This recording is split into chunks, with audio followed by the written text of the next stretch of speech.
So welcome to Truth Bomb's podcast. Did she really say that? I'm one of your hosts. My name is Chef Katrina. I am the CFO and co-founder of the Truth Bomb Academy, and I'm joined by my co-founder partner. What is your name again? Heidi Muma, and she is not the CFO. She is the CEO. I'm the CFO. If I knew what I was doing, it would be great, but I don't, so it's fine. That's cool. It's good. That's cool. She just take over all the roles. I'm just gonna be everything to everybody because I know how exhausting that is. So let's go that route. So today we're really talking about what is the financial landscape for women in business. We're sideways. Oh, we are sideways. See? Fantastic. It doesn't work this way. We actually have to turn the. I wonder if we can turn this way. You know what? I'm going to pause this. So one of the things we wanted to talk with you today. So for those of us that are catching us, we're live here in the Truth Bomb Academy. So we go live with our podcast.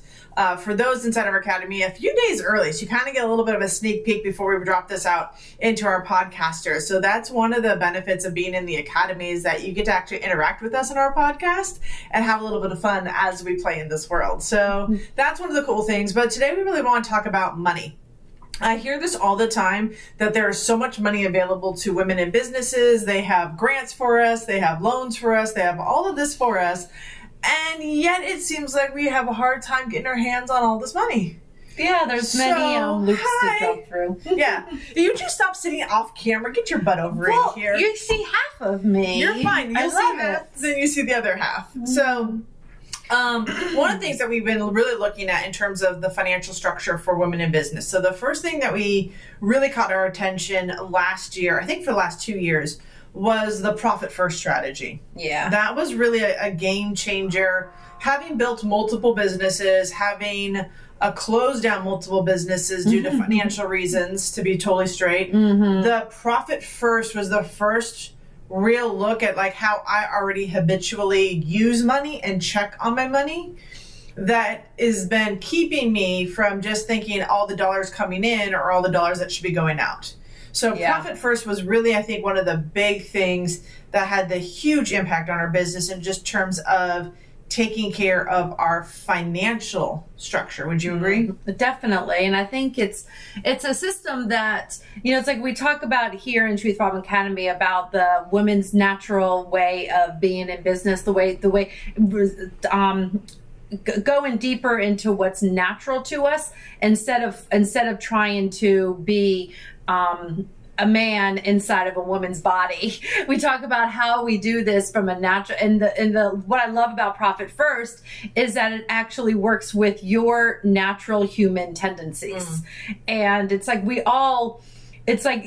there's a lot, some people are very disciplined. Some people are very structured. And unfortunately, mass majority of us are not that disciplined, naturally disciplined. And so I think the profit first, the mindset around it is that it works with your natural tendencies. So you're not trying to do something that's not unnatural and you're forcing yourself to do it. Yeah, I think what's interesting is that when you start understanding how profit first works from the business world, is that how much we treat our business as if it's our personal income. And a lot of the training and education we have around our personal finances isn't really valid and doesn't move or translate into the business side of running a business. Yeah. So one of the interesting things is like, I know for myself, when I owned my restaurant, when I owned my coaching program, when I was doing consulting for other companies, the money that came in, and it all came in through one account. So every transaction, every dollar came into one account.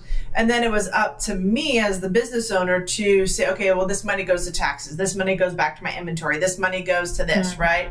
And I was working out of one bucket. Right. And I know when I talk with women that are in they're budgeting, they're trying to allocate, dollars for different things for, kids' activities, groceries, things like that. Like there is a tendency to kind of bucket money a little bit. But when we try to do it out of one account, what I found was that we're still not in the mindset of separating it out.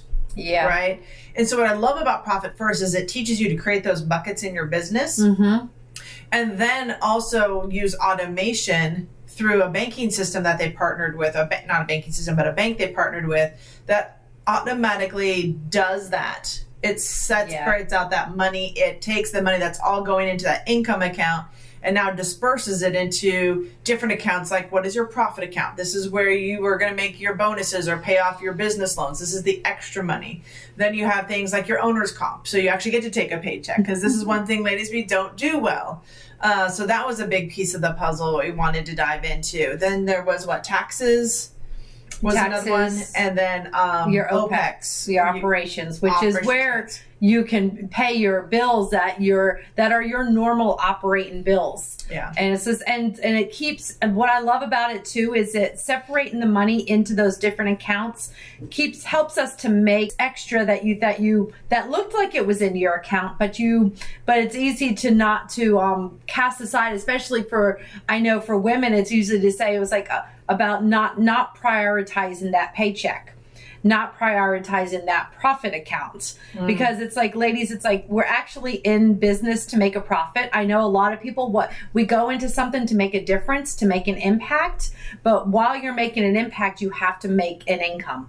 Yeah, it's true. And And one of the interesting things, I was in a women's group the other day, kind of, scrolling through, checking things out. And one of the posts on there was, how much do you charge? Like, what's your highest ticket item in your business? And I was really happy to see a lot of the responses. Some of them were everything from like $3,000, $7,000, $5,000, $10,000, $12,000. Like, I was super happy to see that women in the coaching arena specifically were asking for it. And then in the women in the product arenas, I saw everything from like, $97, $100, $47. And it just kind of gives you a range of where we think about how money works in our business, right? Mm-hmm. And one of the things we talk about inside of the academy, especially inside of Unlocking My Millions, is like the ascension process. You've got your primary product, but what are you doing to continue the sales flow? Because we know that when somebody buys, a customer buys, they're most likely, if they've been happy with your service, to buy again. Yeah. And I think that's something to recognize. The other thing we started looking at too for us was really important was building business credit. I've often heard throughout all my years of being an entrepreneur that your business can have its own line of credit. You can take out business loans. You can have business credit cards. Your business basically takes care of itself. Yet I feel like this information is like tucked away and like hidden in back alleys. Yeah. Right? So I've been on a hunt to find out ways for small business owners, and especially women, to start establishing and building their credit, their business credit, so that as you grow as a business, that you then have resources and finances and loans available to you because you've already established that first gateway. And even if you've been in business for a while, this is some really good information. So for me, oftentimes I was like, okay, how do you establish a trade line? So if you didn't know, these are some things that we've learned from our fellow female entrepreneurs. So shout out, I think it's to Angelique, and who else did we learn this from? There's a couple of different women that we've gotten this information from. Yeah, Natalie was Grants. But a couple things you need to know about establishing a business credit. They don't start loaning or giving business cards until you've established at least 2 years of being in business.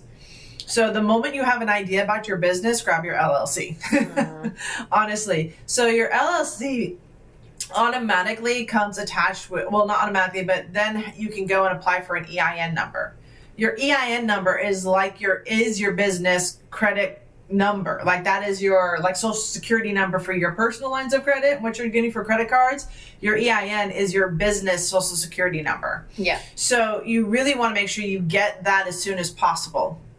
And then what we've learned is that we're working with a company, we're partnering with them right now to bring in training that once you get your company built up, use them to start building your trade line credibility. And what I love about that is that by doing this early on in your business, when you need that money in 2 years or when you're looking to establish your credit, you've got a succinct business reporting that's going on with your business, even while you're building it or while you're inactive with it.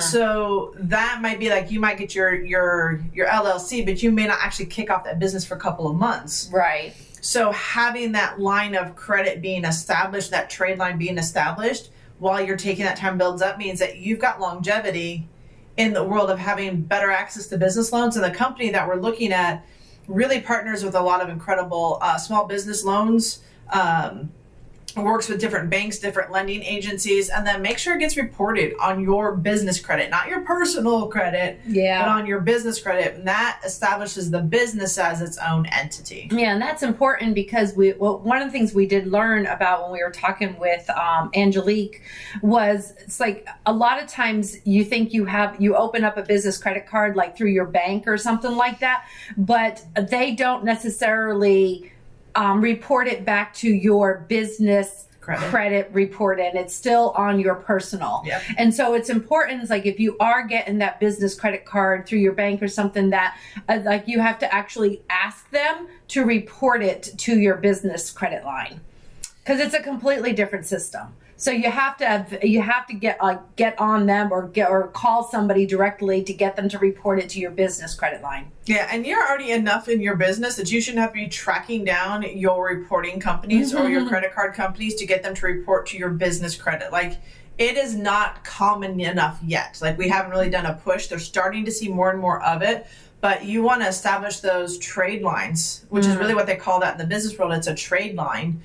Because it's not just credit, it's a line of trade. It's the ability to increase and build your business. And so getting that established as a beginning part of your business, I think is super, super key. Yeah. So, and you're going to hear more about this. We are bringing in some experts around this. I know that we are reaching out to a couple of our financial partners that we use, trust, and believe in.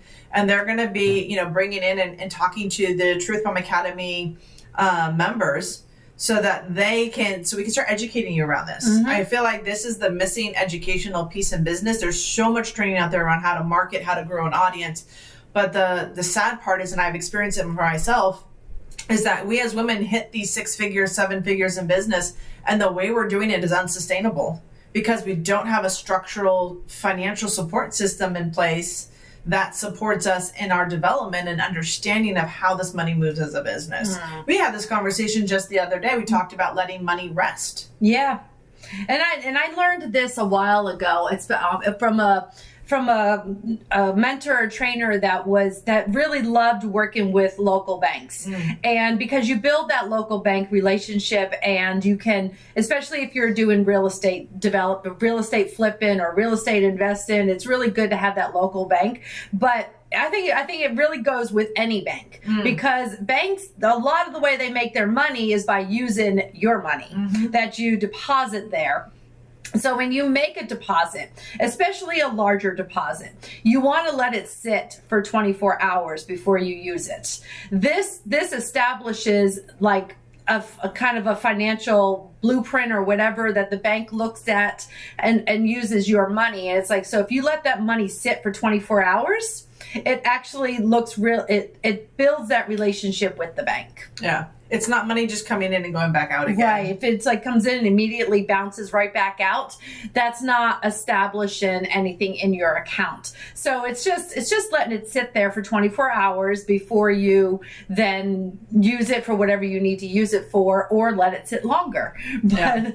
And I think that's the one thing we learn about in business is that so many times we feel like we have to owe money, especially when we're getting started. Yeah. And we have so many bills to pay that oftentimes the money comes in and goes out immediately. Right. So I love with Profit First, when you start separating out those accounts, you can have money, like we have money that, is sitting in the tithing ready to go out. We have money that's in the owner's comp that's sitting there that's ready to go out. So I think when you look at like what's possible in all of this, right, that ability to understand the financial foundation of your business really will help you continue to grow your business and create that financial stability and flexibility that so many of us women want in the world of business. Right. And you look at the accounts, I mean, like the profit account, the tax account, those are going to be more of your long-term accounts that are holding your money. And it's like, in some, you do want to keep those in more of an interest-bearing account. Yep. But those are ways that you also are building up the equity in your business and the retained earnings. And it's also, it's the way that you keep that money in the bank that establishes, will help your business credit, because they can see that you have the balances. Yeah. And that's really important is holding the money and showing that you have a balance in your account. So the more you can do it and the longer you can have those balances in your accounts, the better health for your business and the better your opportunities you would have for being able to be approved for loans and everything else, because you're not showing this what is immediately in, immediately out type of mentality around money. So I love this conversation. I know we're going to continue this again here inside Truth Bomb Academy. For those of you that are watching us live here inside Truth Bomb Academy, thank you for joining us. We love having you here. And for those that are listening to us on your favorite podcast platform, if you're enjoying this conversation or want to learn more about that, we'd love hearing from you. So we've got a question at the end of this podcast or down below. Feel free to answer it. We'd love hearing from you. We will respond. And if you're finding value with this, definitely give it a, 5-star rating? 5-star rating. 5 stars. So give it a 5-star rating. Share with other female entrepreneurs, and let us continue supporting and helping you in this evolution of understanding what it is to be a female entrepreneur in business and taking it to the next level. So with that, hopefully we'll see you inside the Academy. Bye, everyone.